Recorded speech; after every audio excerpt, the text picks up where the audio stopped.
Magandang araw po sa inyo lahat. Ako po si Dr. Karen Arago, Head ng Dental Department ng San Lazaro Hospital. Alam naman po natin lahat na ang San Lazaro Hospital ay isang referral center para sa mga nakakahawang sakit. Dahil dito, mayroon po tayong dental department na handang magbigay ng ligtas at naaayon na dental services para sa mga pasyenteng may nakakahawang sakit. Bukod po rito, nagbibigay rin po ang aming departamento ng dental services para sa outpatient department at sa mga walang nakakahawang sakit. Sa pamamagitan ng programang ito, nais po namin ipaalala na ang kalusugan ng ngipin at bibig ay mahalagang bahagi ng pangkalahatang kalusugan at di dapat ipagwalang bahala.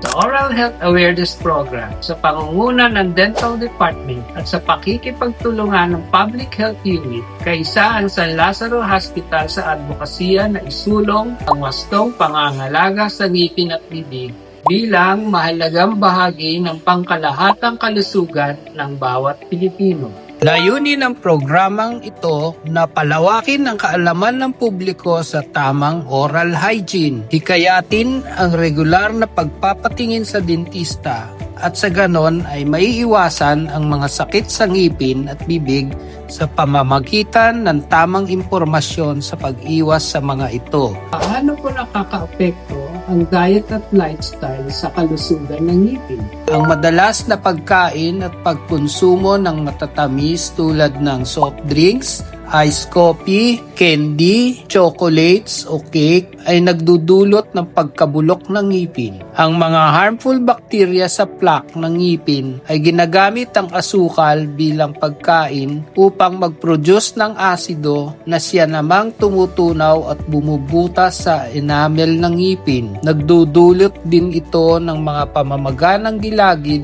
kung ito ay hindi nasisipilyo.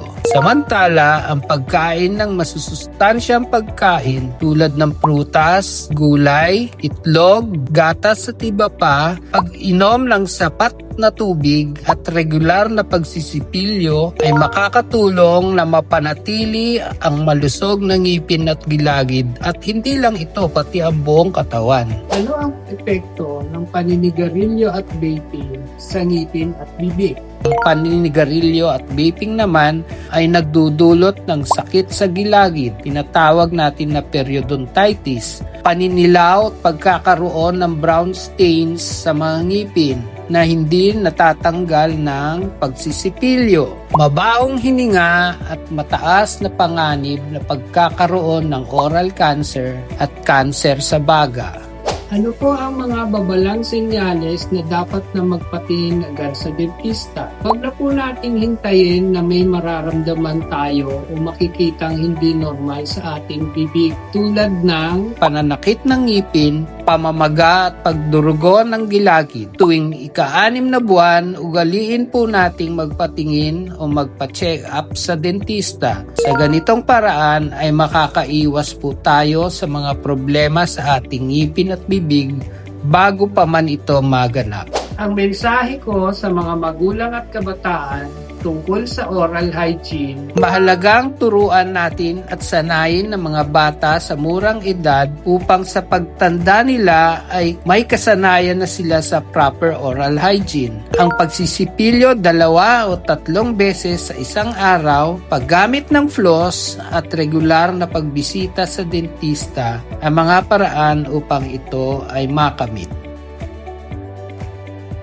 Ano-ano po ang mga dental services na inaalok ng San Lazaro Hospital? Una, curative dental services. Ito po yung mga tooth restorations o pasta, gaya ng light tube composites, Lasa ionomer at temporary filling restorations. Kasama sa curative ang tooth extractions o bunot ng ngipin, dental check-ups at konsulta. Meron din po tayong preventive dental services, kasama rito yung dental cleaning or oral prophylaxis, pit and fissure sealant at fluoride varnish applications para sa mga bata na may edad 2 pataas upang maiwasang magkaroon ng tooth decay. Pwede na pong zero cavities ang mga bata ngayon kung makikipagtulungan lamang po ang mga magulang ng mga bata sa regular na pagbisita sa mga dentista.